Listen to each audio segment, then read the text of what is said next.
welcome back to Freedom English Farming channel. This is Sanaram. I have a question for you. Do you think you are eating nutritious and healthy fruits and vegetables? One more question. Do you really believe that the fruits and vegetables which are available right now were the fruits and vegetables which were actually available 10 years, 50 years or 100 years before? I will tell you the answer now. It's a big no. We are not consuming nutritious and healthy fruits and vegetables. And we think that we are, and we complain saying that why this doesn't work, because it is not healthy enough. And there were so many types of fruits and vegetables available few years before, which have become extinct now. And trust me, if this goes in this way, or in the same process, or in the same pace, the future generations will never get to see those fruits and vegetables. Maybe what are available right now might become extinct. And the main problem which we are going to face is we will not get healthy and nutritious fruits and vegetables. And without that, what is going to happen to our health? In these 3 episodes, we are going to understand the answer for this.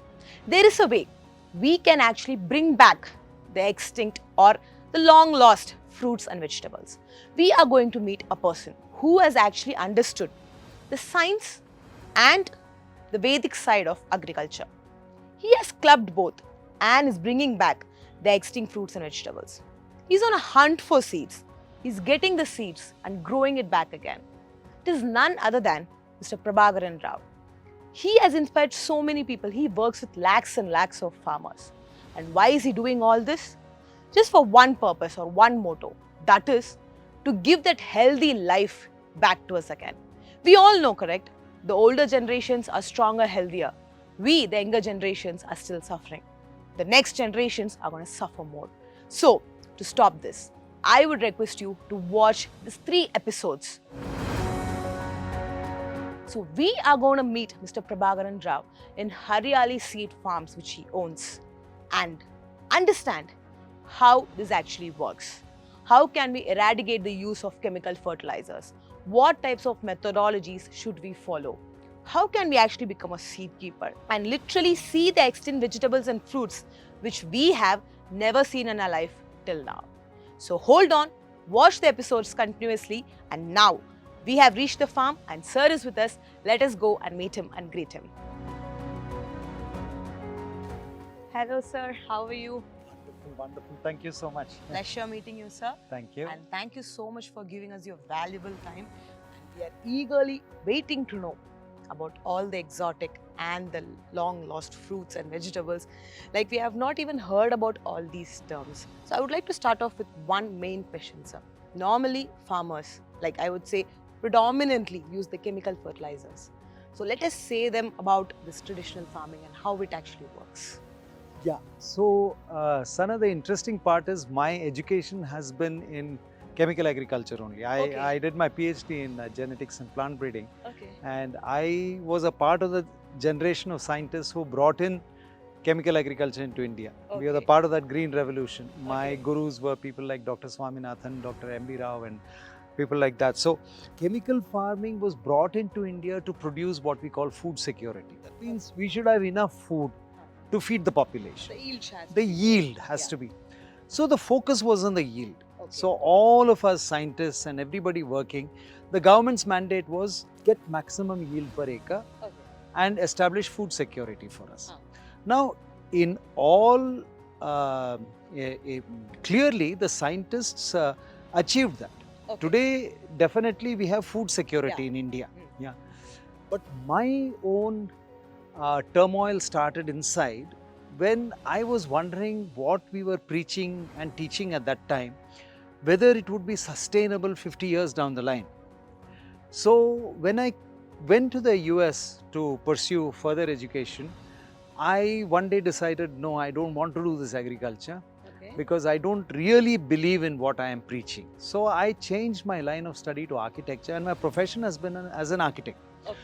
Now when I came back to India in 2011, I got back because my passion is still agriculture. So I got back into agriculture, but now with a difference, because now what I am doing is, I am looking at, is what we are producing nutritious?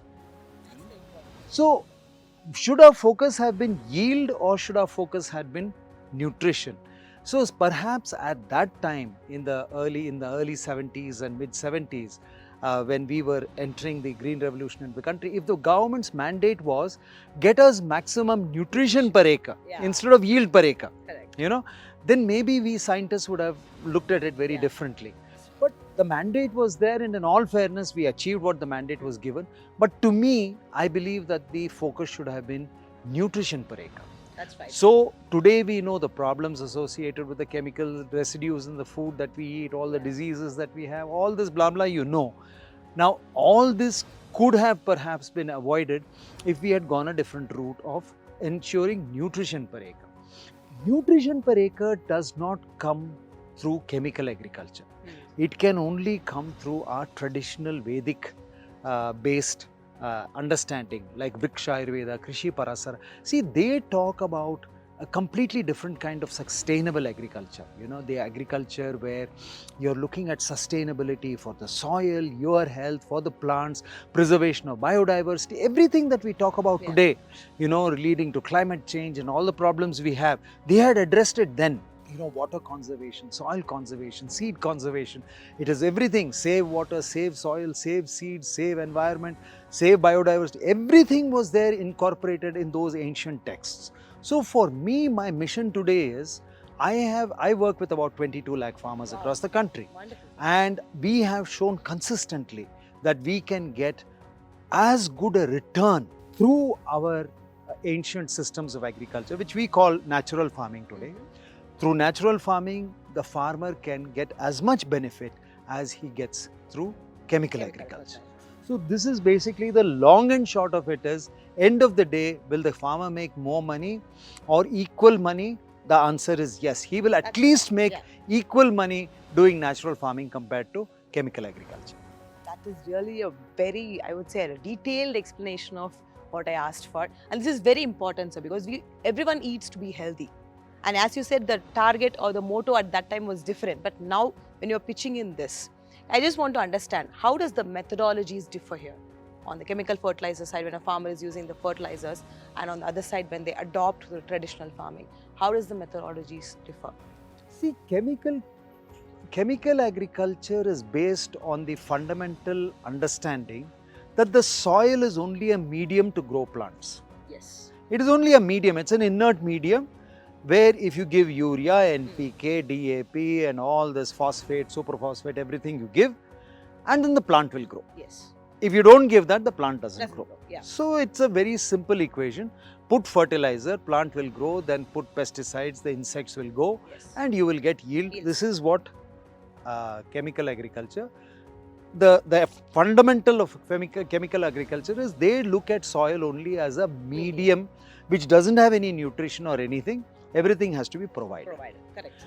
In natural farming, it is completely different. We believe that the soil has got all the nutrients necessary for growth, but they are in a locked form. That means they are in a chelated, bound form, so that they don't get washed off into the sea. Nature binds them and keeps them. And by using soil microbes, nutrient solubilizing microbes, these minerals are broken down and given to the plant when the plant wants it, in the quantity the plant wants it, and the particular nutrient that the plant wants. This is done by microbes. Okay. When we put chemicals, these microbes die. Or they go too deep into the soil, they're of no use to the plant. So once you put a chemical, the microbial equilibrium is destroyed, then you have to put chemical every time. To get it done. To get it. Otherwise, you can't put once and stop. Yeah. But if you were doing only, if you are protecting the microbial ecosystem in the soil, then it is sustainable. There are farmers, so what we do is in natural farming, we put microbes into the soil. Through formulations like Jivamrita, Ganajivamrita, Panchagavya, Kunapjala, Bijamrita, all these formulations where millions and millions of microbes are put into the soil. And we sustain that microbial ecosystem. So those microbes will get, if I take a rock now, it looks like a rock to you. Yeah. But in natural farming, that is a mineral. Yes. So if you break that into nitrogen, phosphorus, everything, there is enough nutrition. There is no need to bring nutrition from outside. Correct. So this is the entire thesis of Natural farming is everything is there, but if you have the microbes, then the microbes will do the needful, plant will get the needful, and everything will happen in the way that the nature plants. Like for example, you go to a forest, who's putting urea and PK? That's Nobody. correct. Yeah, How is everything growing so beautifully? That's right. Because the microbes are there. So the whole philosophy of natural farming is based on bringing the microbial equilibrium back to the soil. That's correct. So one question here. So we spoke about the soil and the inbuilt capacity of the soil, right? So will any plant which we choose to grow, or any fruit or any vegetable, will be suitable enough for the soils, or does it differ, or how do we find that or plan it out? Yeah. For me, the best example is this land. This land, all rock. When I came, they said, "Sir, idu seri illa sir, jamino ragi saha beliyodilla." Translated, it means even ragi will not grow. It is that bad. Oh, okay. So this was when I started around 2012, 2013. I actually started to plant. Before that, I was just getting the land in place. Okay. Now you can see in the past 8 or 9 years how much of greenery is there. If you look at those trees, they don't look only 8 years old. They look like 20-year-old trees, That's right? true, that's true. Now, where did it come? Not 1 teaspoon of urea has come into this farm. Where has all this come? It has come through natural farming. What I have done from day one is to keep on putting microbes into the soil. Today the sattva is so high, I don't need to put any microbes anymore. I don't need to. I don't even need to put Jivamrita. I just plant and harvest. So That's all there is to it. The equilibrium is established. So this is what our ancestors did. They didn't care about what kind of soil. For them, any soil was good enough. So this is advantage in chemical farming. You have to test the soil, then you have to see what is missing, go to the market, buy it, put it, all that nonsense. Here, nothing. Put the microbe, everything else to get taken care of by nature. Nature itself. Yeah. So I believe if I can convert this rocky piece of land into this beautiful paradise, any land is good enough for natural farming. That's correct. So you actually mentioned that you have been working with more than 20 lakh farmers, correct? So just a question here, if someone wants to learn this from you, how do they actually approach you, or how do they can contact you? How does that process happen? Yeah, so what I do is I conduct online courses in Vedic agriculture, and my focus right now is to make teachers of natural farming. Okay. So I do the train the trainer programs. I create a lot of teachers. So over a period we have about 2.2 million farmers who are practicing natural farming. In the bigger context of the nation, it's a drop in the ocean. It's not a big number, but we have to start somewhere. We have to start somewhere. That's right. So the basic way of doing it is to hold workshops, to create teachers, let the teachers go to the rural areas. They will teach. I conduct workshops in this farm also.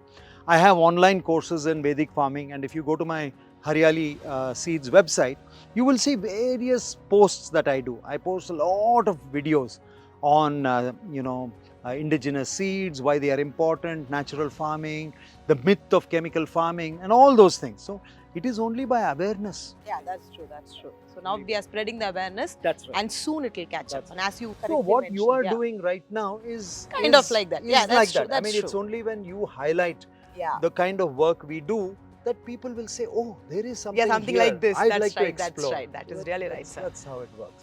And now, the exotic, the long lost vegetables, fruits. How can we actually explain it in simple terms to people? Yeah. So we have various terms: desi seed, indigenous seed, heirloom seed, open pollinated seeds, and all that. For me, I have a very simple definition. If I give you 10 seeds, Yes, sir. and you yourself can make 10,000 seeds from that, then this is a heirloom seed. It is an indigenous seed, it's an open pollinated seed, it is a desi seed. Okay. Hybrid seeds, GMO seeds, you cannot multiply. Okay. Only you have to buy from the company every season. Okay. Whereas desi seeds or indigenous heirloom seeds, they are seeds from which you can make seed from seed. Okay. So, like you see me multiplying seeds, I cannot do this if this was hybrid or GMO. Yeah. I can do this only if it is native seeds, heirloom seeds. Yeah. Problem in India today is 90% of seeds in the market today are all hybrid or GMO. Okay. Now, farmers have lost the tradition of seed keeping. See, just about 50 years ago, every season the farmer will save some seed and he will sow it the next season. He never went and bought seeds. That's right. At best, he shared some seed with his friends, or he borrowed some seed from his friends and he sowed. This culture is gone now. This culture is completely gone because every season the farmer goes and buys the seed because you can't make seed from seed. So this tradition of seed keeping now needs to be urgently brought back, because the indigenous seeds can be saved only if we have the seed keeping culture. Correct. So I encourage everybody, even if you have 2 pots in your balcony, you can become a seed keeper. This is the beauty of it. You can take one tomato variety or one chili variety or whatever, you can grow it, you can make the seeds, post it on your digital handles, you know, and everybody is happy because the seed gets saved in a way. So anybody, you don't have to be a farmer, anybody can become a seed keeper. Yeah, and we must all become seed keepers, because otherwise we will lose whatever little biodiversity we have. Yeah. So we have actually lost a lot as well, right? From what we had like 10 years or 15 or 50 years or 100 years before is not available right now. Compared to 100 years. 100 years ago, if you went to the market, there will be maybe 500 plus varieties of just tomatoes. On my website, maybe I have 30-35 varieties of tomatoes. But if you go to the market, there are only maybe 2 or 3 varieties of tomatoes. That's yeah, right. Nothing else is there. So it's very important that we have to save whatever is left. Already 99% gone. That's Whatever little is left, we have to capture. But we can still bring it back, or We have to. We have There is no choice. but there's a way. The way is what I am doing. That's right. The way is what I am doing. People like Rahibai, you know, she got the Padma Shri for seed keeping. There are many seed keepers across the country silently doing great work. But everybody must become a seed keeper. Then only we have a chance of saving everything. Wonderful. So we'll finish off this episode here. We are going to speak about seeds briefly again in the next episode. Right. So now we have understood what traditional farming is and how actually using chemical fertilizers has been hazardous to our health. And traditional farming, getting the old fruits and vegetables which are extinct now back into our nature or back into our life now, is going to make us very healthy. And next, what we are going to see in the episode is we are going to go around Sir's farm and see all those exotic and the long lost fruits which are back again into the nature. So colorful fruits, I would say, tasty fruits, nutritious fruits. What you have to do is watch the next episode. I'm going to be back with Sir. Until then, you guys take care and bye-bye. The original Indian black jalapeno pepper. Jalapenos. And this is a lemon balm. Okay. Again, used to make herbal drinks. Oh, You can just taste it. It will taste you like lemon. For the Adivasis, this plant means something else. Now, when they grind this leaf, it will have the flavor of cashew. Yeah? Yeah. Huh. So, since they can't afford cashew in the dishes, they will grind this and put to give the cashew flavor. Oh, that's Having said that, it's an extraordinary medicinal plant. Okay. I found this in Andamans. Put it in hot water at night and drink it. Next morning, you'll not have any phlegm. No blocked nose, no congestion. Yeah? Tastes Yeah, wonderful. it tastes wonderful. Wonderful, no? wonderful. Yeah, wonderful.